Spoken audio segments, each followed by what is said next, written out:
અમરેલીના રાજકમલ ચોકની અંદર 3 દિવસ અને 48 કલાકના ઉપવાસ જે છે તે પરેશ ધાનાણીના હવે પૂરા થઈ રહ્યા છે અને એ પૂરા થયા બાદ હવે આજ રાજકમલ ચોકની અંદરથી પરેશ ધાનાણીએ ગઈકાલે જ પોતાની જાહેરાત કરી દીધી હતી કે હવે આ આંદોલનનો વ્યાપ વધવાનો છે. આંદોલન અમરેલીની બહાર પણ જશે અને જવાબદારીઓ જે છે તે અલગ અલગ જવાબદારીઓ પ્રમાણે અમરેલીના રાજકીય આગેવાનોને સોંપવામાં આવી છે. પ્રતાપ દુધાતને જવાબદારી આપી છે કે સામાજિક આગેવાનોને સાથે લાવે, સાધુ સંતોને સાથે લાવે. વીરજી ઠુમ્મરને જવાબદારી આપવામાં આવી છે કે રાજકીય આગેવાનોને સાથે લાવે. એ કોઈ પણ પક્ષના હોય એ તમામ લોકોને તેમને આવકાર આપવાની જવાબદારી વીરજીભાઈને આપવામાં આવી છે. અને જેનીબેન ઠુમ્મર છે કે જેમને આખી આ લડત કાયદાકીય રીતે લડવાની છે, એ રાજ્યના ડીજીપીને મળવાનું હોય, સુપ્રીમ કોર્ટની અંદર જવાનું હોય, આ તમામ જગ્યા ઉપર પાયલ ગોટીને સાથે લઈને જવાની વાત છે. વીરજીભાઈ જોડાયા છે. વીરજીભાઈ, તમને એક મોટી જવાબદારી પરેશ ધાનાણી દ્વારા આપવામાં આવી છે. પરેશભાઈએ પણ કહ્યું હતું ગઈકાલથી કે હું અહીંયા ઉપવાસ પર બેસીશ, જ્યાં સુધી બેસવાનું થાય ત્યાં સુધી, લડતની અંદર જ્યાં સુધી લડવાનું થાય ત્યાં સુધી હું લડતો રહીશ. તમે તમામ લોકો એ ગુજરાતની અંદર અલગ અલગ જગ્યાઓ પર જાઓ, તમામ લોકોને એકત્રિત કરો, લોકોને જગાડો અને તમારા ભાગે જવાબદારી આવી હતી રાજકીય નેતાઓને એક મંચ ઉપર લાવવાની, સાથે લાવવાની, રાજકીય આગેવાનોને સાથે લાવવાની. શું આગામી રણનીતિ રહેશે હવે નારી સ્વાભિમાન આંદોલનની? કેમ કે અહીંયા આજે ઉપવાસ પૂરા થઈ રહ્યા છે. આજે અમરેલી બંધનું બપોર સુધીનું મેં એલાન આપ્યું છે. 9.5 કલાક જેવો સવારનો સમય થાય છે. ધમધમતો અમરેલી, શનિવાર હોવા છતાં એક બે ભારતીય જનતા પાર્ટી સાથે જોડાયેલા કાર્યકર્તાઓ સિવાય લગભગ અમરેલી બંધ છે. દીકરીનો સવાલ છે, કોઈ વ્યક્તિગત સવાલ નથી, કોંગ્રેસ પક્ષનો પણ સવાલ નથી. ત્યારે દીકરીને ન્યાય મળે છે. આજે એક પ્રેસ મીડિયામાં પણ મેં વાંચ્યું કે કોઈ પણ સમાજની દીકરીને રાત્રે પકડી શકાતી નથી. આ પાટીદાર સમાજની દીકરી છે એટલે નહીં. એ દીકરીને ન્યાય આપવાનો, દીકરીની વાત સાચી છે ખોટી છે પછીનો પ્રશ્ન છે. પરંતુ આવું સરઘસ કાઢીને જે પ્રકારનું કૃત્ય થયું છે તેનો વ્યાપ વધારવા માટે સોમવારે સુરત મુકામે અમે ધરણા ધરવા માટે 1 દિવસની મંજૂરી માગી છે. પાટીદાર સમાજ સાથે જોડાયેલા નેતાઓ, બીજા સમાજ સાથે જોડાયેલા સામાજિક આગેવાનો, કોઈ મોટા NGO અને સારી સંસ્થાઓ ચલાવતા આગેવાનો મળીને એને પણ વિનંતી કરવાના છે, સાધુ સંતોને પણ વિનંતી કરવાના છે. ભારતીય જનતા પાર્ટીનો પ્રશ્ન અલગ છે, કોંગ્રેસનો પ્રશ્ન અલગ છે, પણ એક દીકરી ઉપર સમાનનો ઘા થયો છે. ત્યારે આપણે બધા ચાલો એક મંચ ઉપર આવીએ. આજે આ દીકરી છે, કાલે બીજી દીકરી પણ હોઈ શકે, કોઈ પણ સમાજની પણ દીકરી હોઈ શકે. રેપ પણ થયા છે, ગાડીમાં પણ રેપ થયા છે, આદિવાસી સમાજની દીકરી હતી. કોઈ પણ દીકરીની ઉપર દીકરીનું સ્વમાન જાળવવાનું આટલા વર્ષની લોકશાહી પછી કોઈ પણ સરકાર હોય, મારી સરકાર હોય, ભાજપની સરકાર હોય કે બીજા કોઈ પણ પક્ષની સરકાર હોય, દીકરીને અગ્રતા આપવી એ પુરુષોની ફરજ બને છે. માત્ર પુરુષ આધારિત કોઈ સમાજ ચાલી શકે તેમ દુનિયાના દેશોમાં જે પુરુષ કરતાં પણ સ્ત્રી આગળ વધી છે, એમાં તો ગર્વ લઈ શકાય તેમ છે. હું તો વ્યક્તિગત ગર્વ લઈ શકું છું કે અમારા પક્ષે ઇન્દિરા ગાંધી જેવા દેશને વડાપ્રધાન આપ્યા છે, તાઈ જેવા રાષ્ટ્રપતિ પણ આપ્યા છે. અમારા શ્રીમતી સોનિયાજી હોય, UPAના ચેરપર્સન થઈ ચૂક્યા છે, મનમોહનસિંહજીના નેતૃત્વ સરકાર ચાલતી હતી, એટલે મહિલાઓને હંમેશા આગળ કર્યા છે. પ્રિયંકા ગાંધી અત્યારે વાયનાડથી ચૂંટાયા, ખેડૂતોના પ્રશ્ને, કોઈ પણ પ્રશ્ને, નાના પ્રશ્ને જે સતત બોલતા રહે છે. બીજા પક્ષની પણ મહિલાઓ સતત બોલતી રહે, એટલે મહિલા પુરુષ સમોવડી કરતાં ક્યારેક તો આગળ પણ વધી ગઈ છે.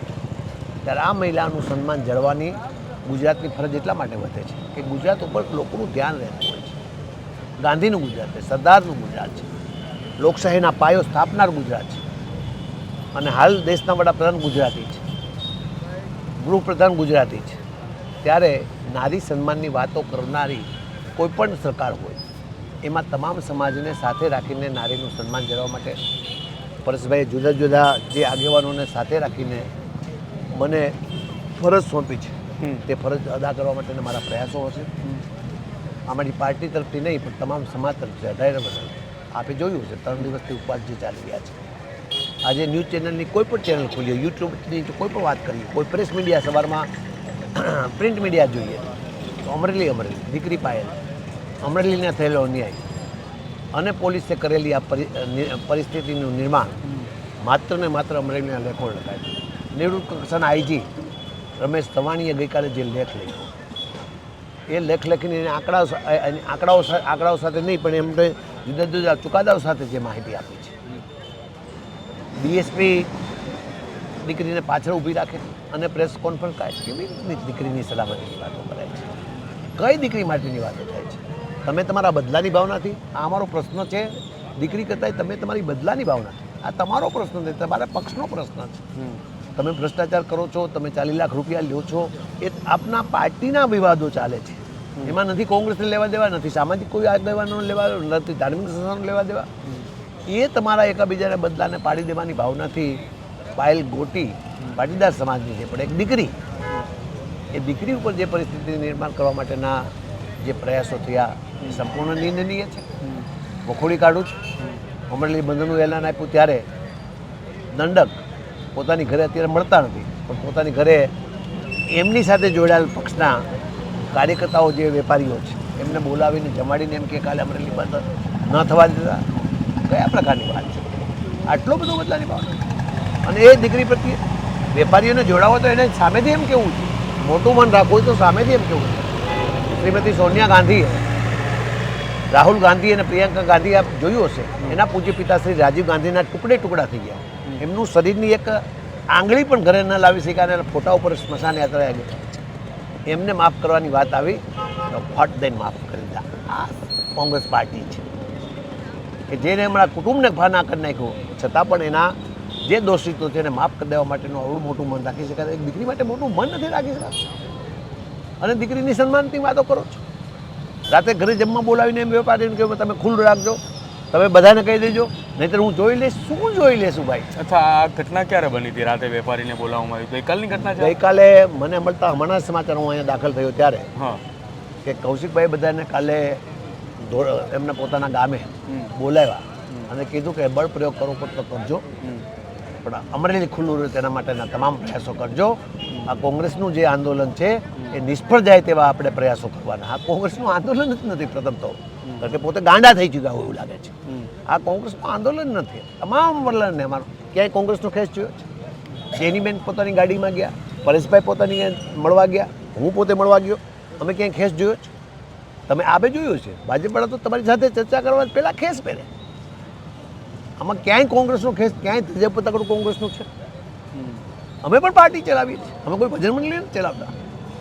ત્યારે અમે કોઈ પાર્ટીને સાથે, પાર્ટીની વાત કર્યા વગર તમામ વલણ 18 જ્ઞાતિ વલણ જે છે, 18 વરણ કહેવાય છે મારા આપણી કાઠિયાવાડી તળપદી ભાષામાં, એ તમામ વરણને સાથે રાખીને આ દીકરી માટેનો પ્રયાસ છે, બચાવ માટેનો પ્રયાસ છે.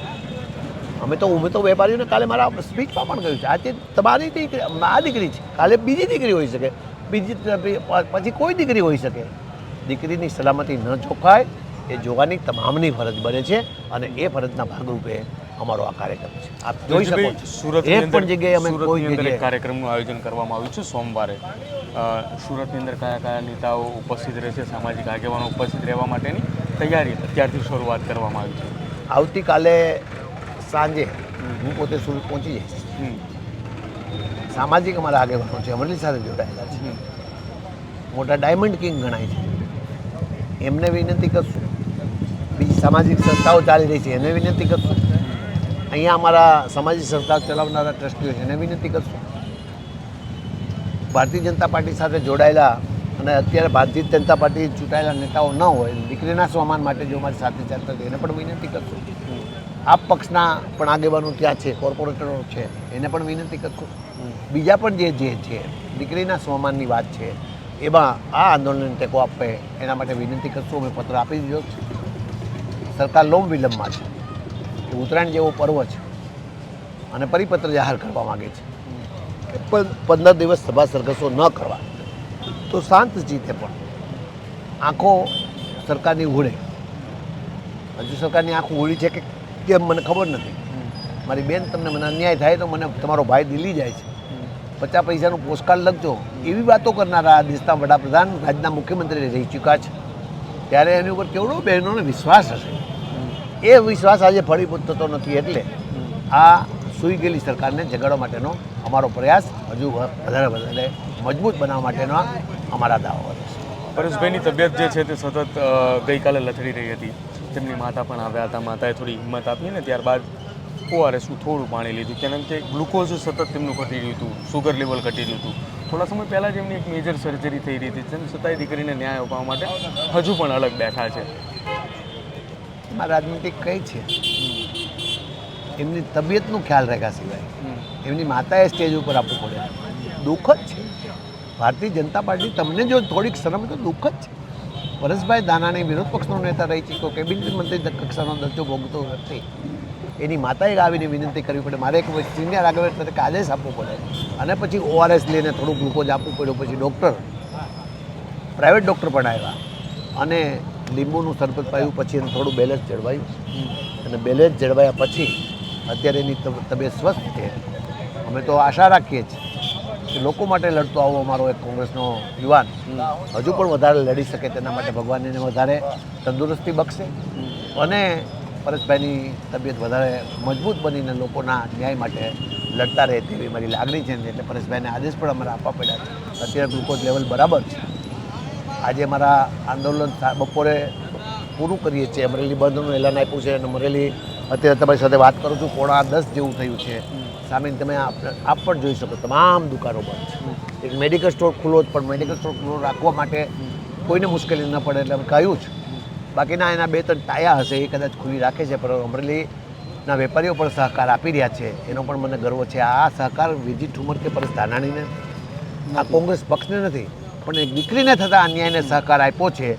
ત્યારે અમરેલીની જનતા અને અમરેલીના વેપારી ઉપર મને ગર્વ થઈ ગયો છે. એક અંતિમ સવાલ ટૂંકમાં જાણવા માંગીશ. આજે રાજ્યના ડીજીપી સાથેની મુલાકાત છે. આનંદ યાજ્ઞિક જવાના છે, જેનીબેન જવાના છે. કાયદાકીય લડતની હવે શરૂઆત થઈ ચૂકી છે. ક્યાં સુધી કાયદાકીય લડત લડવા માટેની તૈયારીઓ છે? સુપ્રીમ કોર્ટના પુણાસ્વામીનો જે ચુકાદો આવ્યો અને એમની પર ખોટો કેસ થયો હતો. ચાલ શોભરાજની વાત હું નહીં કરું, કારણ કે એ તો ગુનેગારો હતા કે કેમ એ પછીની વાત છે, પણ એ પણ સુપ્રીમ કોર્ટના જે ચુકાદા આવ્યા અને ચાલ શોભરાજની ઉપર ખોટી રીતે જે ગુનો દાખલ થયો હતો, એક મોટા ગજાના પ્રેસ મીડિયાના આપણા ગુજરાતના જ એક વ્યક્તિને પકડીને પૂરી દેવામાં આવ્યા છે. એમને પણ પોલીસે જે બેરહમી એમને ઉપર કરી છે. પ્રેસ મીડિયાને પણ સલામત નથી. પ્રેસ મીડિયાને પણ દબાવવા માટેનો ભારતીય જનતા પાર્ટીનો પ્રયાસ. ત્યારે મારે ચોથી જાગીરને કહેવું છે કે ગાંધીજી જ્યારે આંદોલન કરવા નીકળ્યા ત્યારે એકલા હતા, અને ત્યાર પછી સરદાર વલ્લભભાઈ પટેલ એ પણ એડવોકેટ હતા, અને બંનેને મળવાનું થયું અને બંને એક બનીને આંદોલન કર્યું, અંગ્રેજોનું 200 વર્ષનું શાસન સમાપ્ત કરાવ્યું. એ આ ગુજરાત છે. ત્યારે ફરી વખત આ અમરેલીના વેપારીઓનો પણ આભાર માનીશ આપણી ચેનલ મારફત, અને આ દીકરીને ન્યાય આપવા માટે અમારી સાથે જોડાયેલાનો તમામ આભાર માનીશ. અને સુપ્રીમ કોર્ટના છેલ્લા શ્વાસ સુધી, છેલ્લામાં છેલ્લો ચુકાદો આવે ત્યાં સુધી, એલપીએ કરીને પણ ચુકાદો આવે ત્યાં સુધી, અમારી વિરુદ્ધ કદાચ નીચેનો ચુકાદા જાય તો એલપીએના ચુકાદા આવે ત્યાં સુધી અમારી લડાઈ છે. આભાર વીરજીભાઈ, અમારી સાથે વાતચીત કરવા બદલ. તો આ વીરજીભાઈ ઠુમર હતા કે જેમની સાથે આપણે વાતચીત કરી અને તેમને જણાવ્યું કે સુપ્રીમ કોર્ટના છેલ્લા ચુકાદા સુધી જે છે તે અમે લડત લડવા માટેની અમારી તૈયારી જે છે તે દર્શાવી રહ્યા છીએ, અને આ લડત જે છે તે અમારી સુપ્રીમ કોર્ટના છેલ્લા ચુકાદા સુધી, એટલે હાઈકોર્ટની અંદર જે કોઈ પણ નિર્ણય આવે, જો તેમના વિરોધની નિર્ણય આવે, દીકરીના વિરોધની અંદર નિર્ણય આવે, તો સુપ્રીમ કોર્ટ સુધી જવાની પણ તેમની તૈયારીઓ શરૂ કરી દેવામાં આવી છે.